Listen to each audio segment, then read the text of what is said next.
आप अल्लाह ताला से बातें करना चाहते हैं? क्या कुरान मजीद को तर्जुमे के बगैर समझना चाहते हैं? अरबी बहुत मुश्किल लगती है तो मुअज़्ज़ज़ सामीन, मैं आप लोगों के लिए लेके आया हूँ कुरान समझने के 20 राज एक छोटी सी किताब में।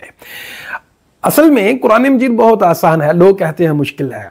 हमारे उर्दू जुबान चूंकि अरबी से ली गई है, 65% अल्फाज ऐसे हैं जो हम उर्दू में इस्तेमाल करते हैं। लफ्ज के शुरू में, लफ्ज के आखिर में चंद अलामतें होती हैं। छोटे छोटे ग्रामर के उसूलों को मैंने इंतहाई आसान कर दिया है। मेरी PhD की रिसर्च यही है, अंडरस्टैंडिंग कुरान।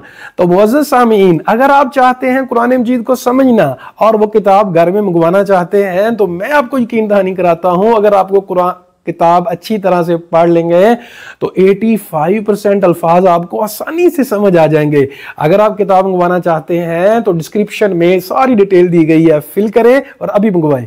Thank you.